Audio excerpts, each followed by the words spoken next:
Welcome back to another episode of Mr. Mysteries for you two hosts, me, Ed, and my main man, Gladius Glinius.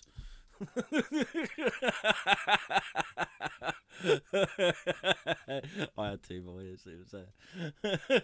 No, my main man, Josh.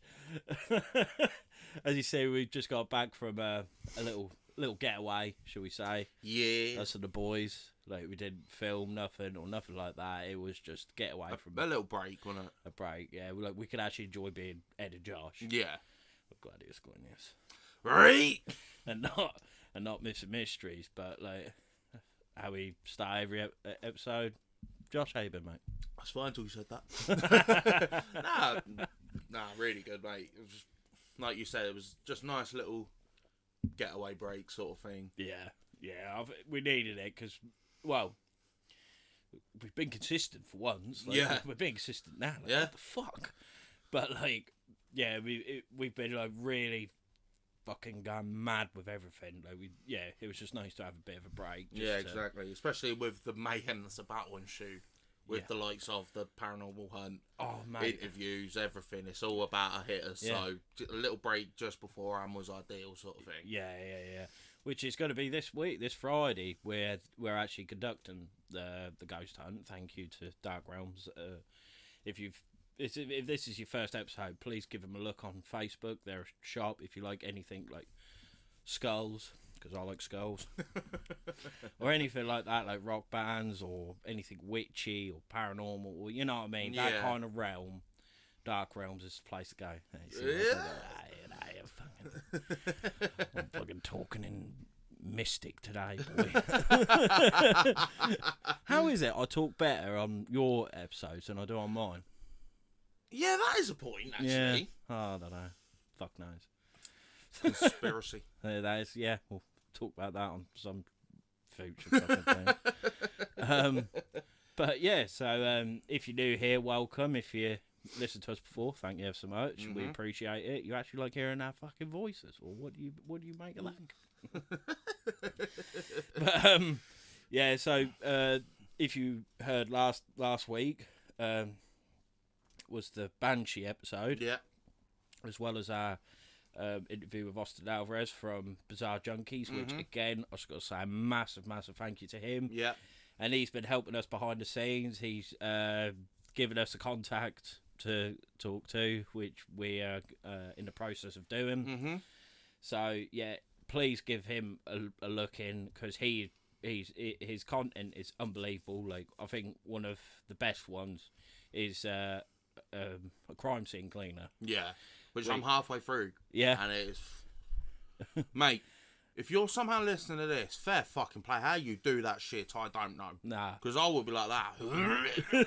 Every 5 minutes, I'll be like, nah, fuck this for a laugh. Yeah, so yeah, please give him a follow. He's a lovely bloke. He deserves everything he's doing because he works bloody hard.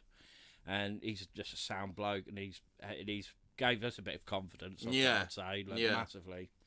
So yeah, please give him a like, share, and follow, whatever.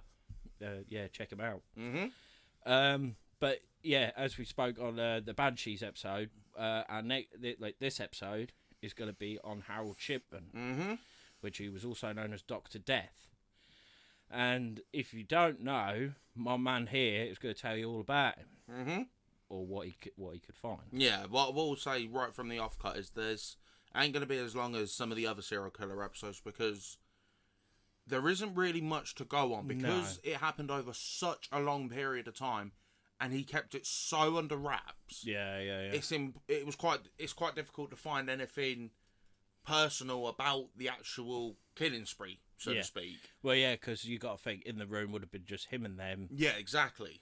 Like, it'd have just got away with it, which is weird when you think of like other killings, but that was because they were then crime scenes. Yeah, it was like, oh fucking hell, like it's a crime scene. Yeah, you can find clues and evidence and shit, where this is literally in a hospital. Well, no, actually it wasn't. He was actually it was during home visits and everything. Oh, was it? It was a home visit doctor. Like I said, I'll go into a bit more detail about it, but it was a home visit doctor. So basically it was him and them, and because it was a doctor, you just say exactly, you just think, oh, the person's died, because a lot of them were old age. I mean, the youngest person he killed was like 41. Right. And the oldest was like 96. Right, yeah. So that gives you the sort of age span of the people he killed. Yeah. And a lot of them were to the latter stages of their career, I want to say. Latter stages of their life. The mortal cow. Exactly. So, hell, I'm on it today, boy. We regulate. So it was a case of a lot of people just went, well, natural sort of thing. Yeah, of course. But we discussed it over the weekend, like, because we said we was building up to it, like, over the weekend when we was together and out and saying about it. But British people, if you ever watch the series, Gavin and Stacey, most of the surnames are serial killers. Yep. Like you have Gavin Shipman, who Shipman. We're doing that today. You had Stacey West. As in Fred and Rose West. You had... You even had one of the full names, Peter Sutcliffe. Peter Sutcliffe, who... A.K.A. the Yorkshire Ripper. Yeah, so that's 3. I think that's pretty much all of them, isn't it? Yeah, but yeah, so you have 3 of UK... The 3 main families were all named after serial killers. So if you didn't know, now you know. Fact. And people, I imagine people are like, oh yeah. Or Connor was, wasn't he? Yeah. Connor didn't have a clue, and he's like a massive fan of Game of Thrones. What's going on with me? It must be a common thing. It must. Whenever be. it's whoever's episode, their minds go to do you shit. think we're a bit nervous because we want to do well? Yeah, but I don't get how, because we've done this so many times now. Yeah, I know. This is one of them things, isn't it? Because to be fair, like when it's yours, I feel no pressure. Yeah, and vice versa. Yeah, so I think that is what it must be. But yeah.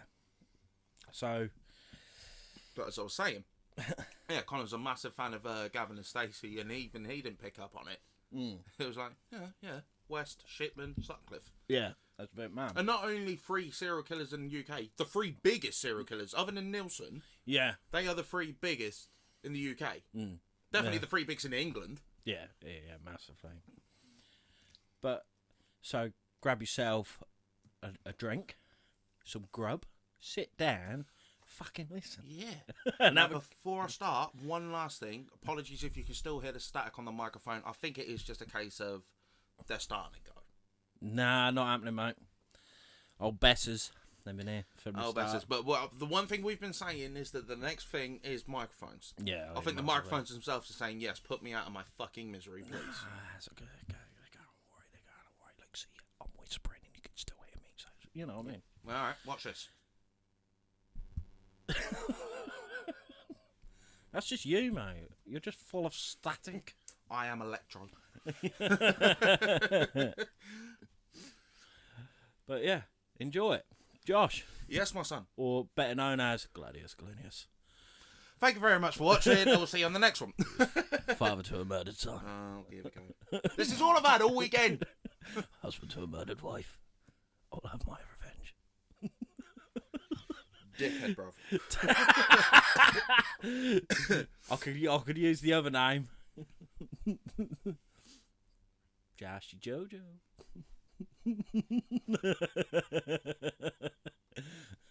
Right. Take it away, my man. All right. Now again, one thing. Anyone comes up to me and says that, I'll clap you in your face. I don't care. Do it. If you're willing to have a broken nose, do it. I'll be there. You'll be right. Right. So as Ed said, Harold Shipman's nickname was Dr. Death. And he is one of the biggest, if not the biggest, and notorious serial killer of all time. He is responsible for murdering up to at least 250 people over a span of 25 years. Oh, it was more than that. Some Yeah, people said that is 1,000. yeah, that is recorded, like that they could prove more or less. Obviously, it's probably way more. Possibly, yeah. But so, as I do with my serial killers, go into a little bit of a backstory of him. So Harold Frederick Shipman was born on January 14th, 1946 in Nottinghamshire. He was the middle child of 3. Now, due to having the same name as his father, everyone actually referred to him as Fred. Him and his siblings were all raised as Protestant Christians and didn't have a lot of money growing up. Now, for those that don't know, a Protestant Christian, it was like a devoted Christian. Anybody that knows the story with the whole IRA thing, it was the Catholics v the Protestants. Catholics v Christians, pretty much. But Christians on another level. Yeah, like, they were devoted, as into the case of, like, you know, no sex before marriage. Which I fully recommend. Well, you fucked that then, ain't you?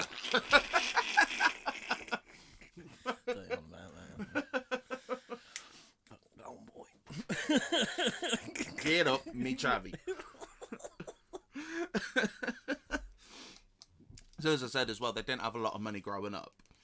Now, the family grew up on a rough council estate.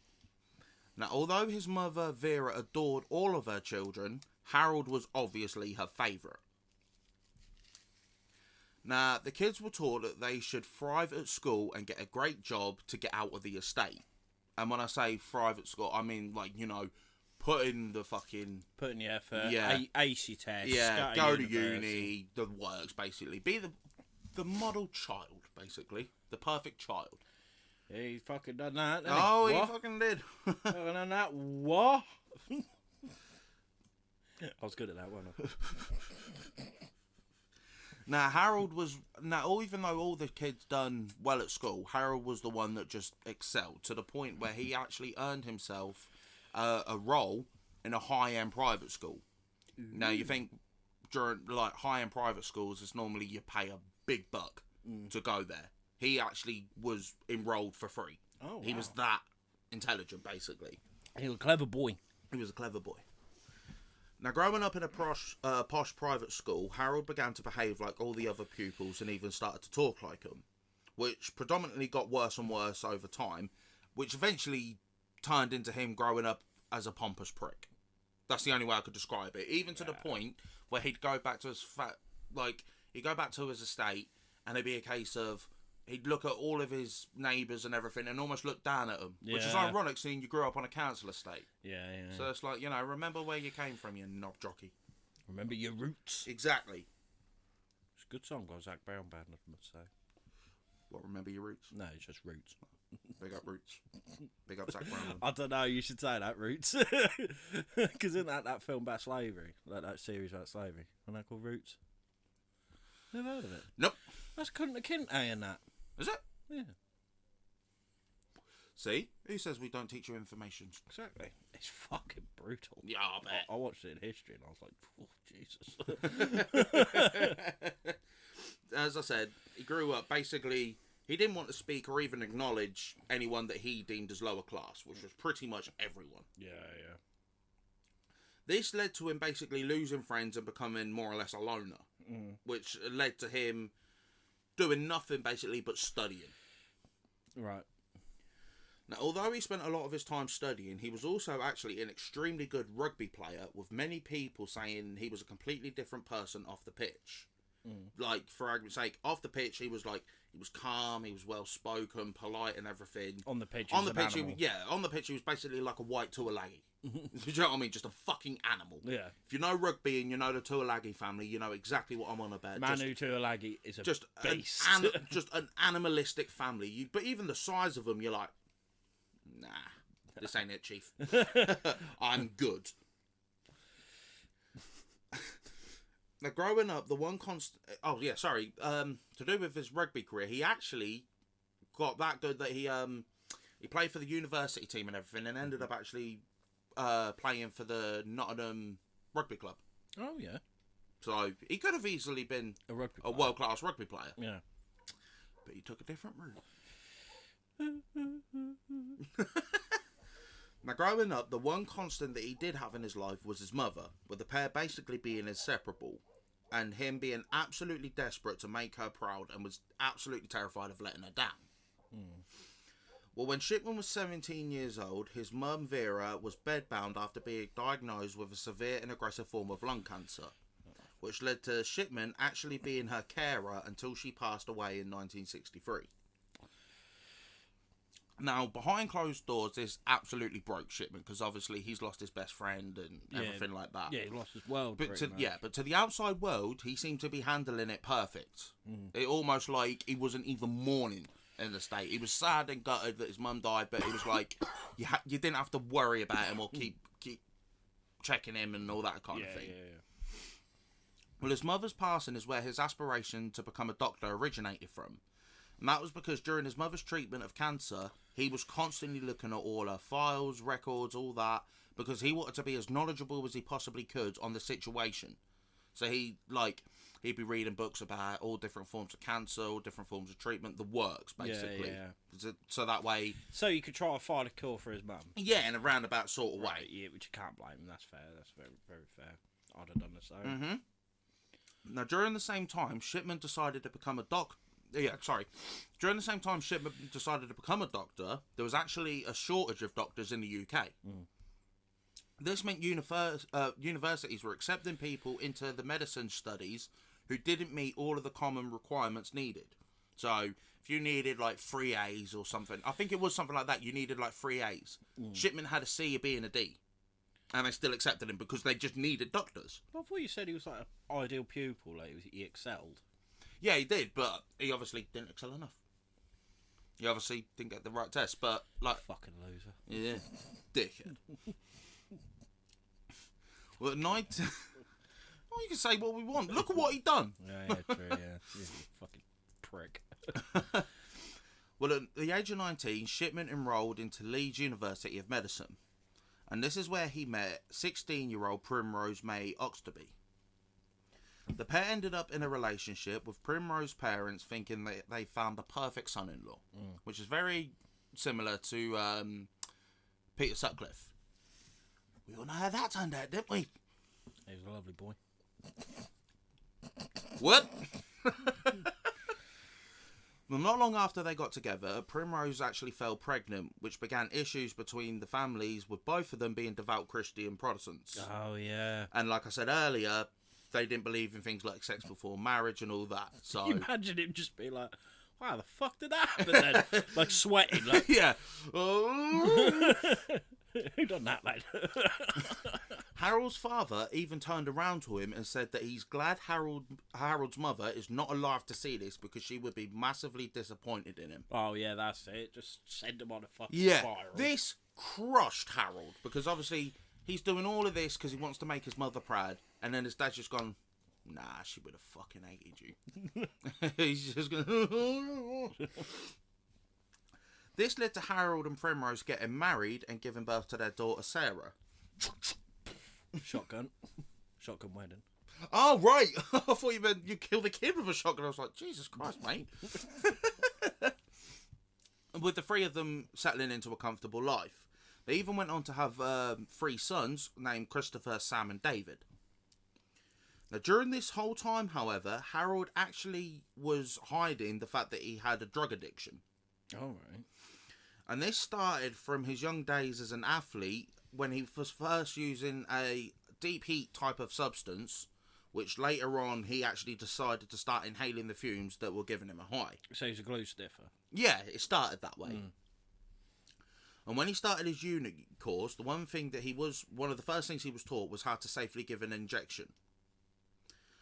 So this is when he started to inject himself with morphine every single day, because obviously he knows safely how to do it. This spiraled into a frenzy of all kinds of injectable drugs, such as painkillers, opioids, the works. So heroin. Yeah. He got onto heroin. Yeah. Jesus Christ. I don't know if it was exactly heroin, but yeah, like heroin, methamphetamine or something like that. Well, in 1970, Harold graduated university at the age of 24 and was now officially a doctor. My son is a doctor. His first job was at the Pontefract General Infirmary, to which he was basically a junior doctor. So he would be one of them that would basically clean up all the surgical suites, everything like that. He wasn't actually treating patients. Yeah. A few years later, at the age of 28, he decided to leave and got a job as a general practitioner, or a GP, to which he received mixed reviews, with the public saying he was absolutely comforting and almost like the perfect GP. He was like soft-spoken, he knew exactly what he was doing. But to his co-workers, he was the polar opposite, with them saying he was cold, rude, aggressive, the lot. Which makes sense when you think he's got a drug addiction. Yeah. as a doctor, you are going to be comfortable in that with your patients, but then when there's no one around, like patient-wise around you, if you're a drug addict and you haven't had your fix, so to speak, you are going to be a bit pissy, aren't you? I wouldn't know. Well, no, of course not. But you've seen it in TV shows. Yeah, true. This is when he started to abuse his power. And he did this by being able to prescribe medication that he was able to feed his own drug addiction. So what he would do, he would find a patient who needed the same drugs that he was using. He would then prescribe them with more than what they needed, and then he'd keep the excess for himself. Right, fair. This led to him injecting different drugs every 2 hours. And between this time, he was also consuming alcohol.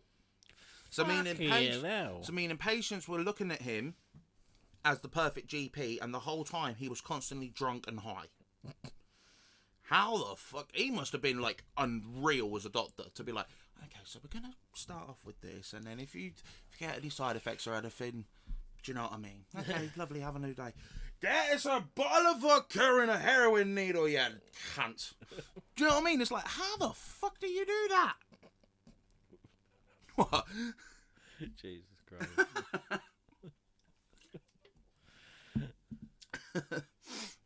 Now, somehow, youngsters actually got a hold of this information, and they would actually use him to get amphetamine,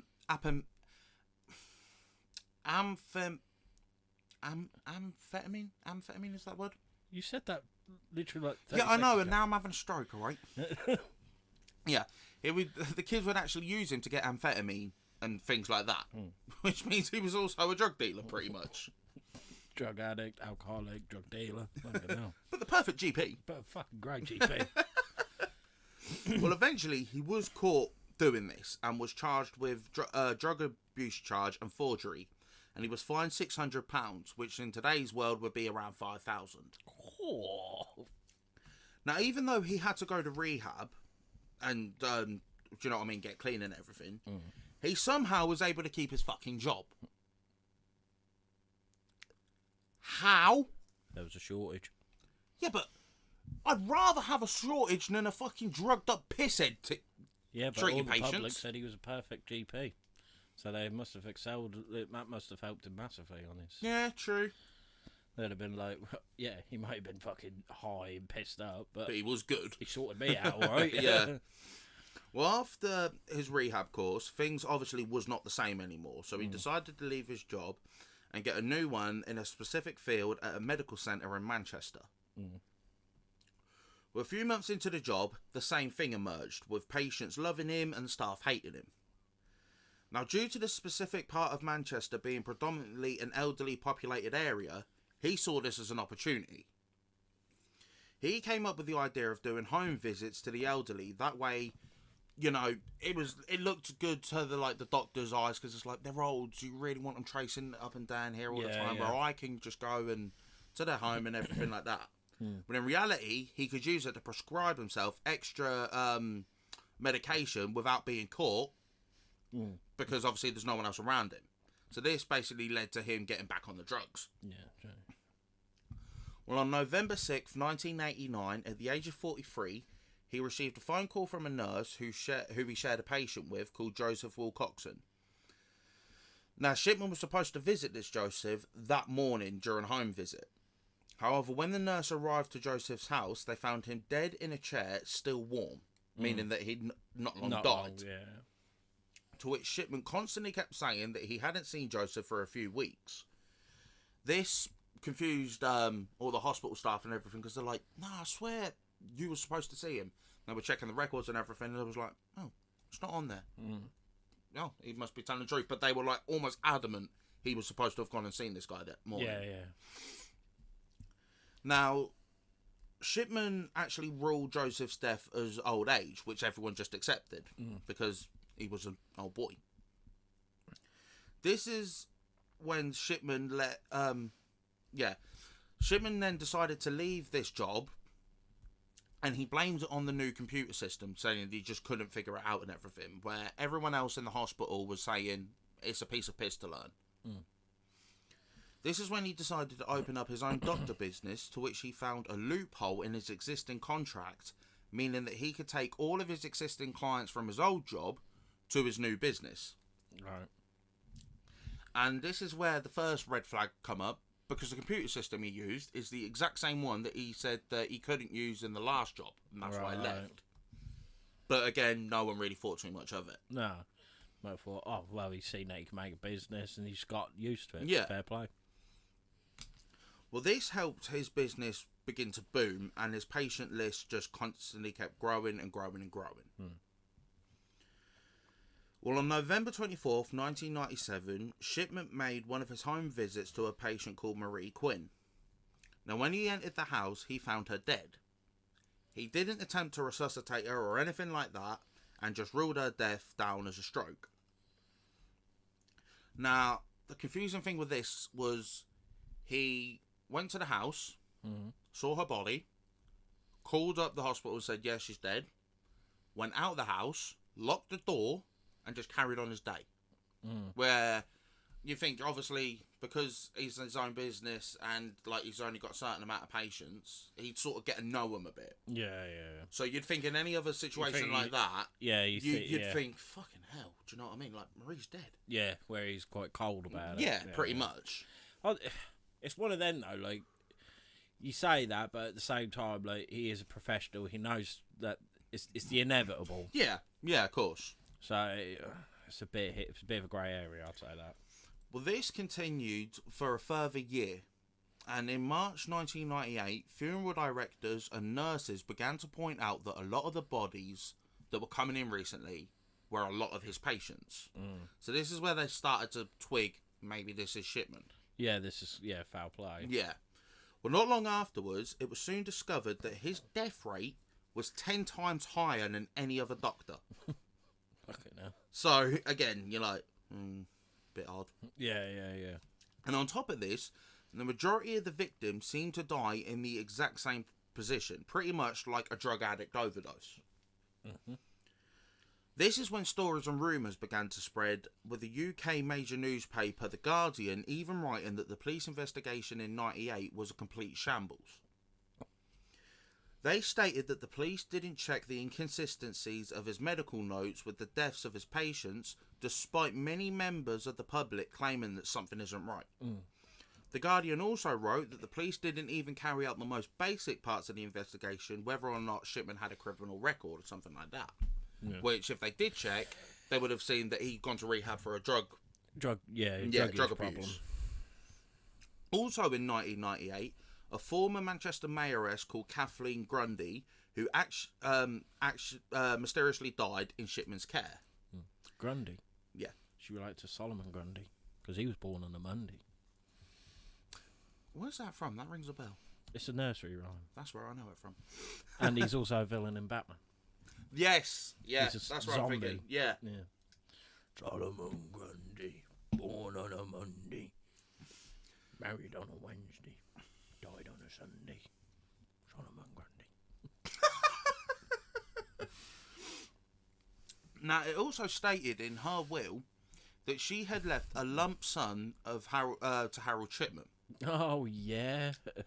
Rough guess, what do you think that lump sum is? I don't know, 20 quid. Try £396,000. It's better than a kick in the bollocks, I'd say. Who leaves that to a doctor? What he must have fucking cured everything. Yeah, nah, you know what, he's like Johnny Sins, mate. If you know, you know. You dirty dogs. Oh, you buggers.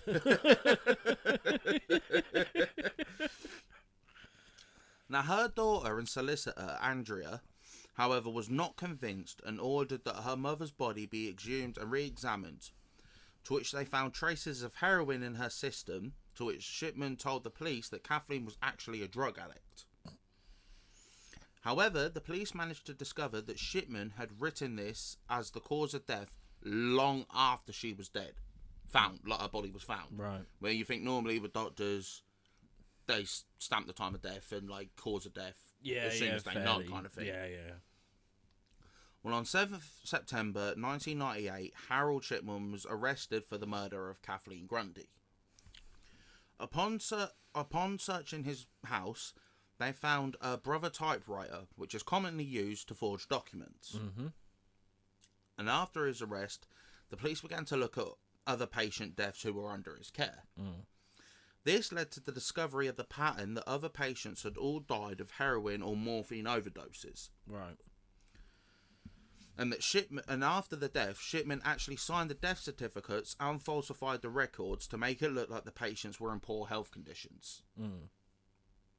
This is when all the pieces started to fit together, such as in an 18-month period, Shipman had actually murdered 6 patients down one street alone after he had paid them a visit. Fucking hell. And in 1 month, 8 of his female patients died in mysterious circumstances. Mm.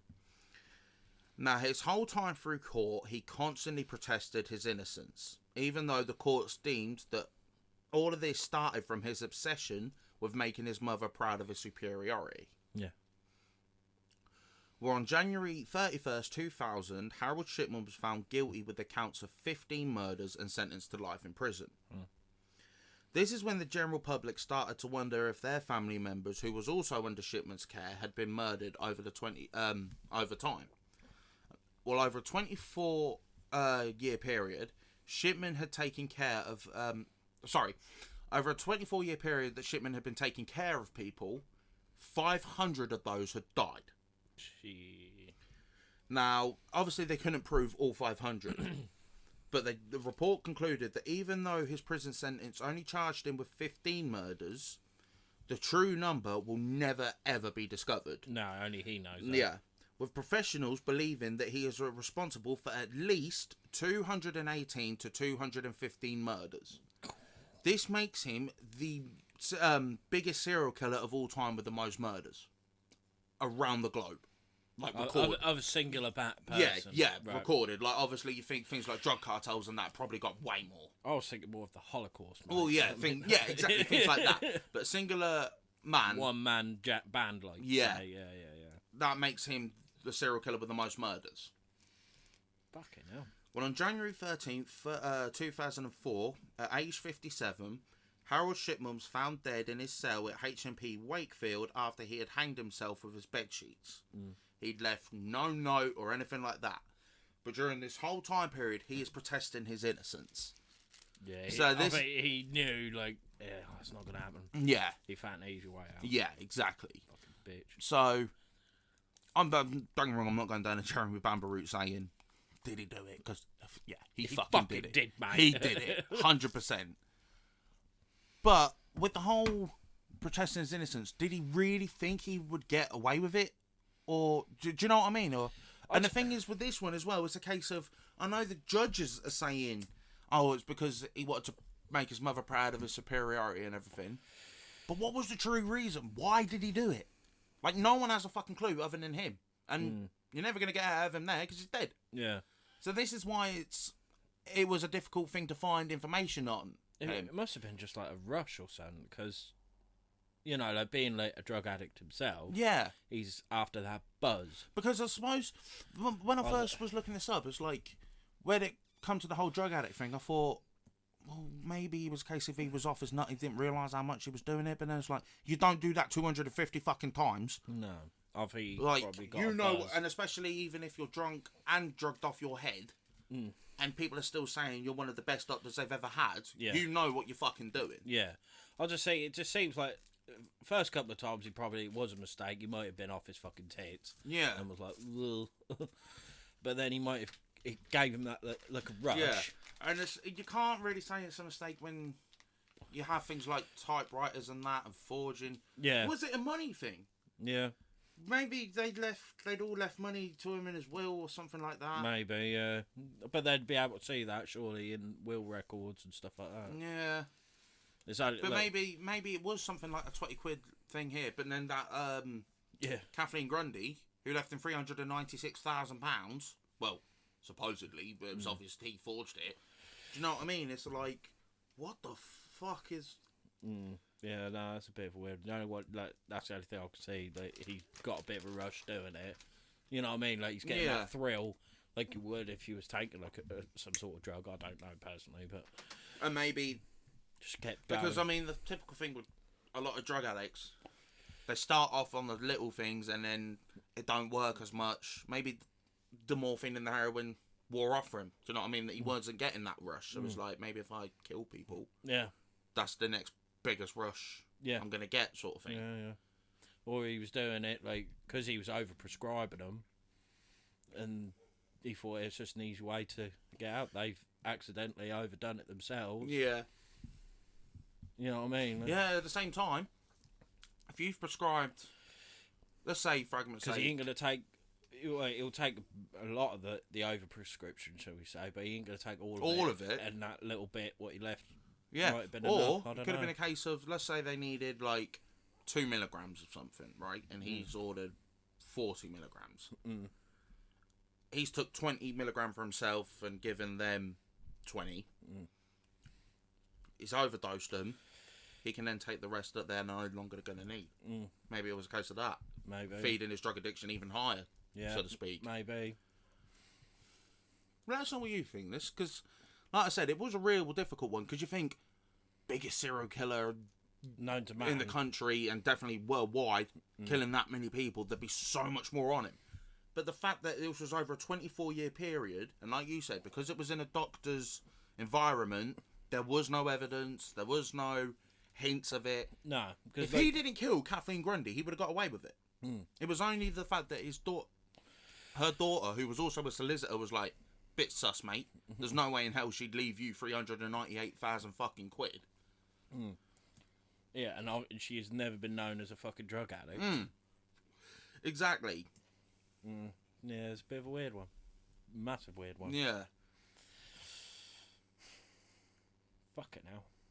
That could be it. Fucking hell, the amount of people he could have killed. Could have potentially killed. Like I said, 218 to 250 was what was recorded that they could prove that he done. That is mad. How many did he actually fucking do? Over 24 years as well. Yeah, and like you say, he knew he weren't going to get out. He knew he weren't ever going to make bail. You know what I mean? Like, yeah, exactly. In fact, he even went so far to protest his innocence that when he was under trial and everything, he his cellmate kept asking him, "Did you do it?" And he was like, "No." His cellmate, I don't know whether he had an overdose or whatever, but he basically was dying. Shipman helped him. Yeah. Helped him. So, I don't know if he actually survived it. Yeah, but that... But was that a ploy? Like, see? Why would I kill? I'm a doctor. I help people. Why would I kill? Yeah. I think that's a bit of... if I can make it look like I've saved someone, I'm going to get out and I'm going to carry on doing it. Yeah, exactly. Do you know what I mean? Yeah. Yeah. So this is the strangest serial killer I've covered by far. Because there's no motive. No, this is what I mean. Where the other ones, we've tried to figure out what the motive could be. There's no motive. There's no... The only motive is his drug addiction. Drug addiction.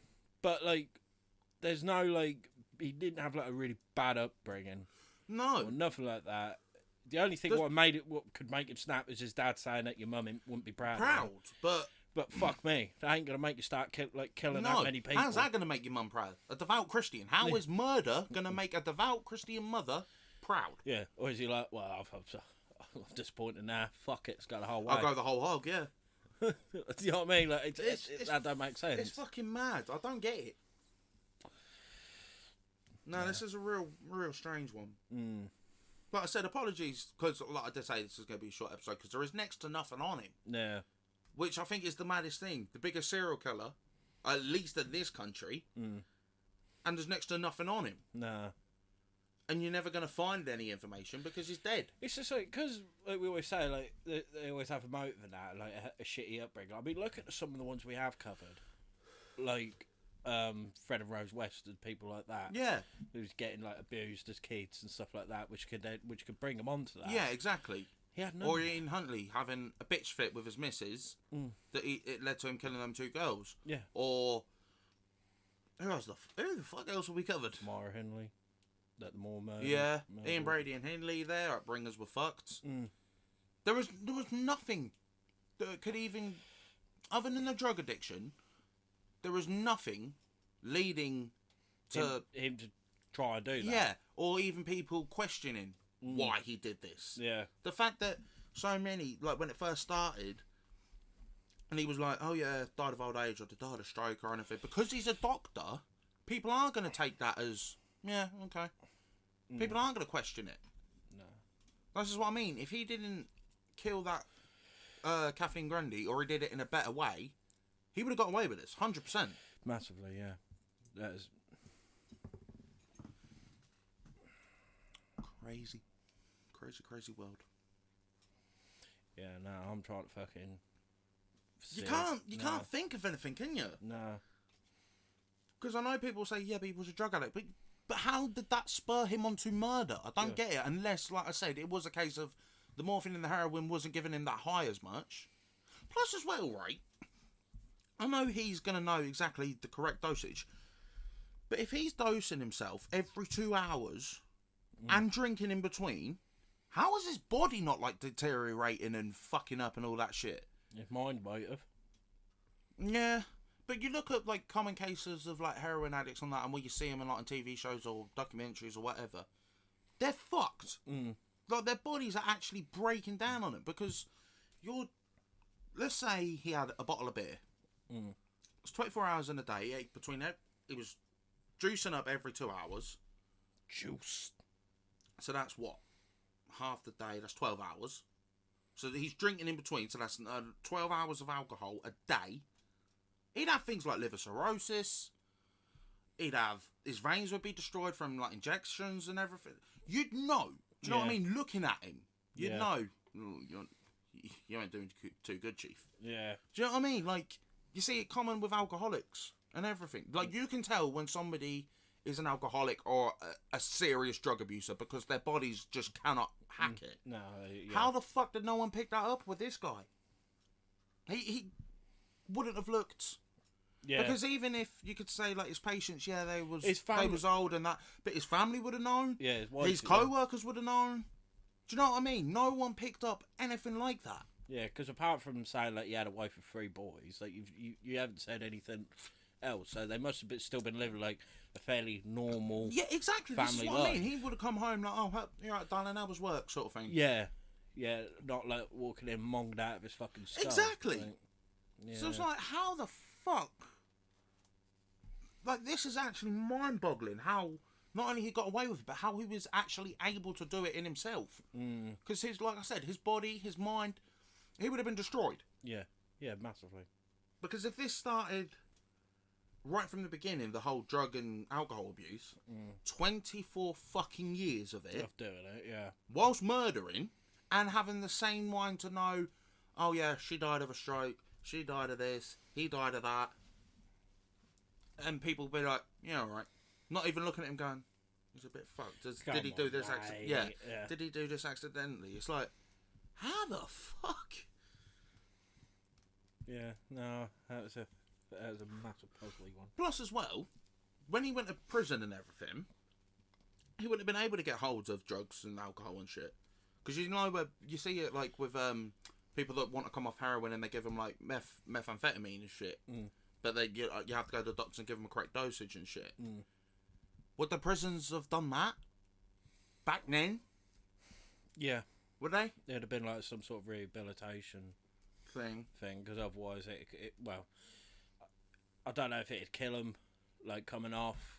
I don't know. From what I've seen of a lot of documentaries of proper, like, severe heroin users, it's when they try and help themselves that they die.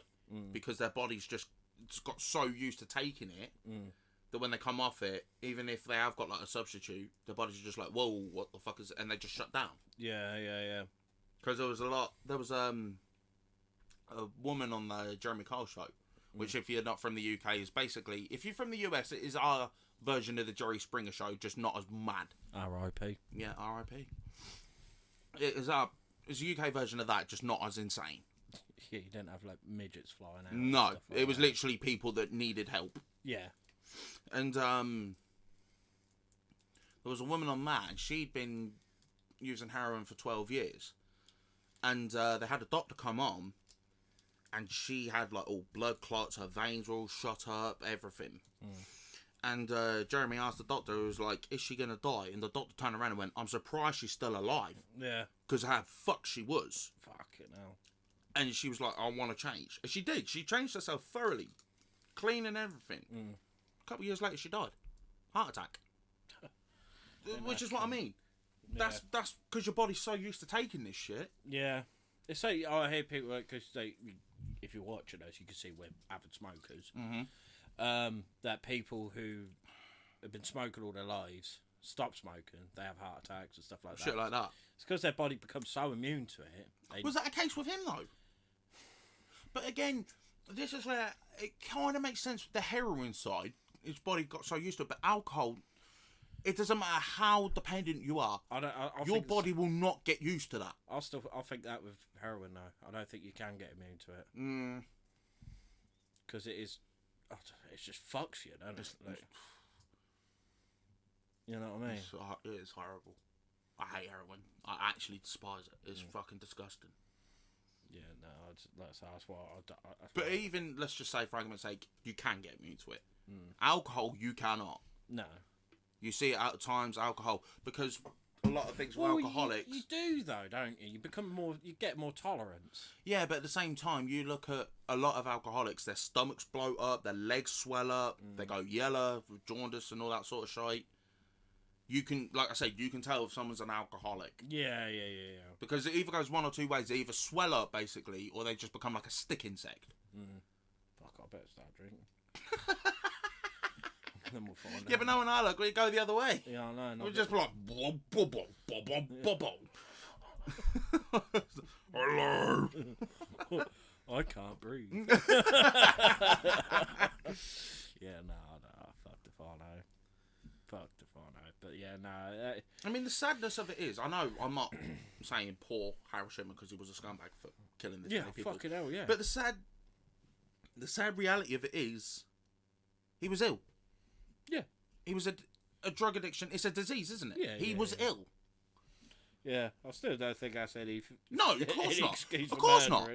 Fucking course not. Not even in the slightest. But at the same time, it's like, it's a mind fuck. Yeah, I just hope he's burning wherever he is. Oh yeah, if there's such a thing as hell, that motherfucker's got the penthouse. Yeah, no, I hope he is burning away nice and crisp. Because fuck you. To all serial killers, fuck you. But no, it is a bit mad. That is a bit mad. But no, like we said, let us know what you think. What you think? Why he killed these people? Is there a specific reason? Do you believe it was something to do with his abuse of drink and drugs? Yeah. Do you believe he was just, tapped and just thought, I'm doing this for mummy? Like, let us know what you guys think. So is he some sort of Dr. Jason Voorhees now? All he needs is a hockey mask and he's fucking set. Like, you know what I mean? Yeah. But then saying that, Jason killed because they killed his mum. Yeah. Yeah, true. They're my favourites. It's Friday 13th. I love them films. Yeah. Yeah, massively. Because, like, my wife, hi, Court. She loves the Halloween. Like, she loves Michael Myers and that, which a lot of people do now because, like, the new films and that. But, Friday 13th will always be my favourite. Always be the boy. Yeah. And I think he's, out of all, like, the film slashers, I think he's still got the highest number of kills. Is he? Yeah, I think so. Which is a cool title. I would have thought Michael Myers would have had it. Maybe like if you added all the films together, but there is a lot of Friday 13th. Yeah. I mean, there's 10, Freddy vs. Jason, and the Jason remake X. of Friday 13th as well. Yeah. Oh yeah, that's what I meant. Oh, Jason is that X. in one of the 10s? No. Sorry, no. I meant that was Jason X. I meant in the 10, but then Freddy vs. Jason and the reboot, which I quite liked. I quite like the reboot. But that's got him out of Supernatural, isn't it? Yeah, Sam. Yeah, Jared Padalecki. The what? Jared Padalecki. You casting a spell on me? What But yeah, he's in that. Yeah, they're a good film. That's a good film. But I would like if they remade them, or if they redo one again. Yeah, because they've redone all of them more or less, haven't they? They've done the Chainsaws. They've done Halloween. They've done Friday 13th. Nightmare on Elm Street. which was shit. Yeah. The new, well, 2010, so that's 13 years ago now. And there's another one now coming out. Yeah, that... Because it's the first one without Robert Englund, isn't it? No, second, because the remake was without Robert Englund as well. Was it? Yeah. That's why everyone hated it. Yeah. It's just not the same. Nah. See, that's the thing. Like with when you had Jason and that, you could change the actors. actors. Jason and Michael with the and even Leatherface, because they wore masks. Yeah. You can change them as many times as you want. Yeah. Whereas like Freddy, like it was his face. It was him. Yeah, you couldn't really do it. But Scream, they've done fucking God knows how many times. yeah, I know they brought another one out. Yeah. And with that Jenna Ortega's in it, isn't she? Who was Wednesday Addams. Yeah. She seems to be in fucking everything. Everything now. Like what the fuck, like. But I got sick of Scream. It was just very samey. Like, do you like scary movies? Yeah, all right, like, mate. Yeah, come on. If you're gonna do it, just fucking hurry up and do it, will you? Fuck off. I don't know. Apparently, like this was got more of a supernatural element to it. I'm not too sure. Is it? Yeah, I don't know. Chucky, like Child's Play. They've redone that.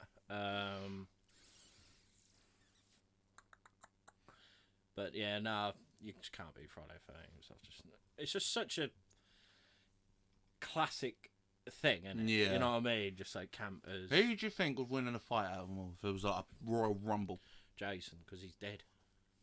But then technically ain't Michael dead? No, it's just his like. I thought like the more he kills, the stronger he gets, sort of thing. Yeah, it is, but he's still human. Like he's just got Yeah. a bit of a supernatural element to him, but he's still human. Suppose you take his fucking head off. Yeah, exactly. He's done for. Yeah, the amount of times Jason's been killed, Yeah. and because he is already dead, he just keeps coming back. Leatherface is just a fat inbred. Yeah. Yeah. He screams a bit and has a chainsaw. Yeah. Freddy Krueger, then, though, like he's Nightmare. he's side. dead. Yeah. He's already dead. But like, Jason. Well, he didn't beat him, but he did. But they beat each other, didn't they? Pretty much, yeah. Well, Jason come out of the lake with his head. And he was still alive. Yeah, so it's one of them. Like you can never write him off. Nah. That was the last one Freddie Robert Englund done. Was it actually? I think so. Yeah, Freddy vs Jason. Fucking hell. That come out in what, like 2004? Something like that? 3? 3, I think. Yeah. Jesus Christ. Yeah. So that's But yeah. Well, that's what I mean. You ain't seen like you. Weren't there a series or a film that come out about a killer doctor? Not too long ago.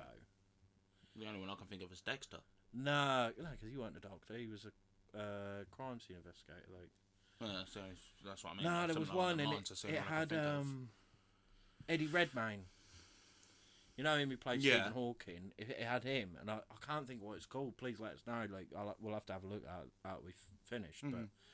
But yeah, and he played for one, and I'd like to see that because he's a fucking brilliant actor. He is.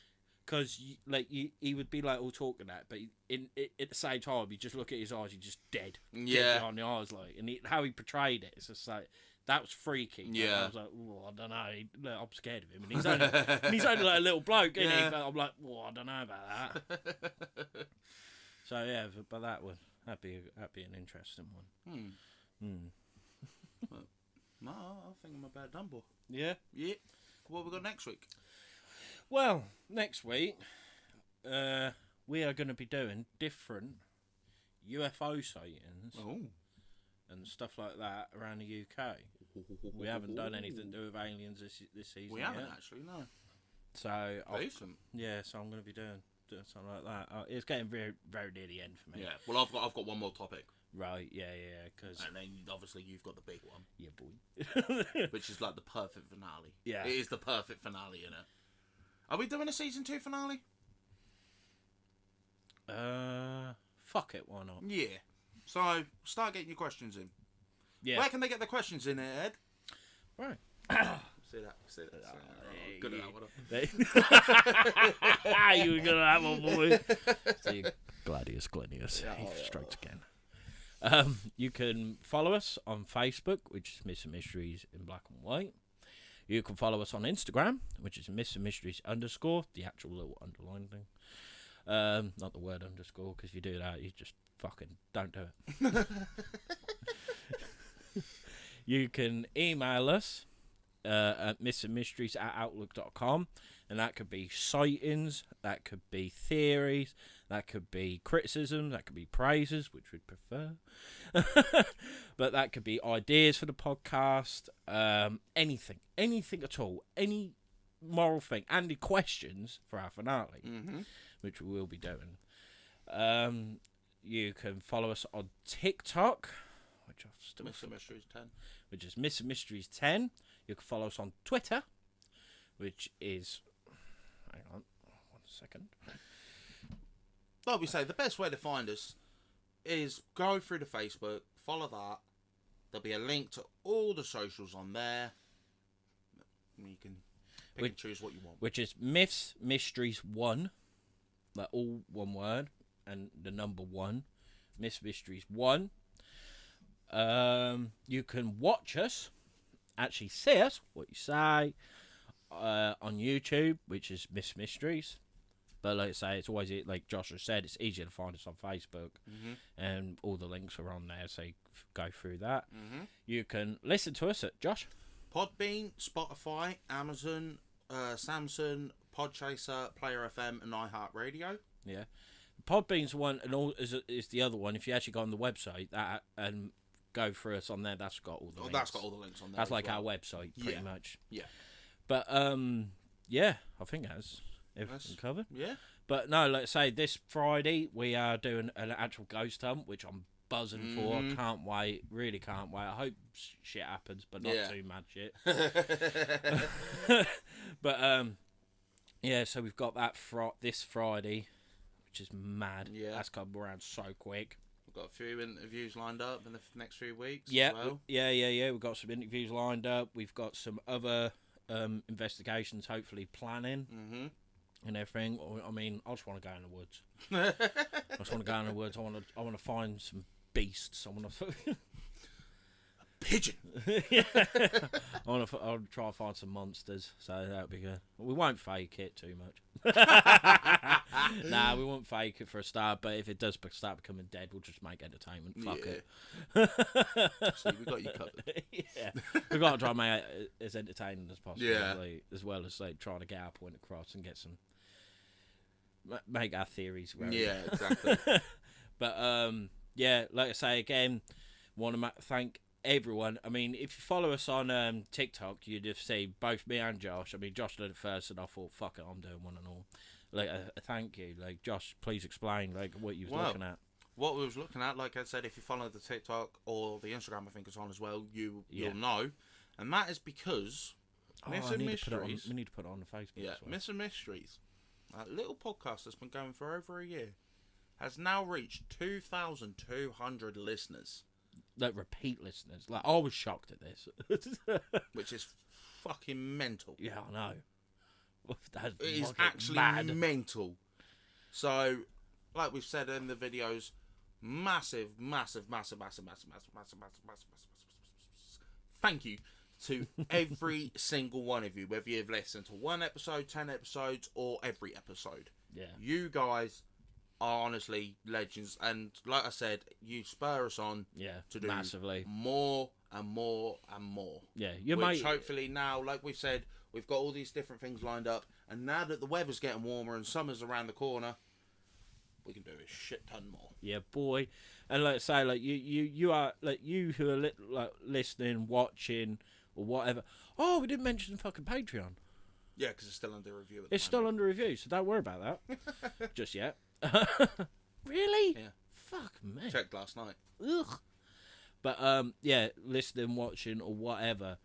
It's you lot are making our dreams come true. Mm-hmm. Like, it sounds weird, like, but our dream is to do this full time. Our dream is to go out, explore, do adventures, find bits and pieces, find out the truth of our mysterious world. Mm-hmm. You know, I mean, for a start, it's going to be our little island of the UK, but we hopefully do want to go bigger and better. Well, yeah, when we can. I mean, afford to. Mate, Austin offered said he wants us to go to the US and do a Bigfoot hunt. Yeah, exactly. Like, what do you mean? I'm not coming home. when he said that, I nearly pissed my pants. I'm not gonna lie. I was just like, what? What a ball! What a ball! What a buzz! So yeah, but no, honestly, a massive, massive thank you to everyone who's ever listened to us, to our friends, our family. I know we say this now on every episode. People must be getting fucking sick of us keep thanking everyone, but bollocks to you. Yeah. Thank you ever so much to our friends and family who have supported us, who have spurred us on, especially like our boys. Like they've been really like pushing us, like really like pushing us in our backs to like keep going, keep doing it. We're gonna get there, and I'm in a way start to fucking believe it. Yeah. Now. And that's what's making this more enjoyable. Yeah, exactly. It's making this more enjoyable, and it's making me yearn for doing more. Yeah. And like we'll probably be chatting for like another hour or 2 hours after filming this, and like trying to come up with more fucking things to do, because we just want to do it and we enjoy it. We want to find the truth. We want to find entertainment. This is what I want to do for the rest of my life, and I know Josh is as well. Yeah. And mate, I can't believe. Yeah, nah, this is just such a buzz, and I was just fucking thank you. But yeah, I think. I ought to stop this now before you cry. I think I might. But no, thank you very much for listening and watching, or both. And we'll see you on the next one. Bye. Happy hunting.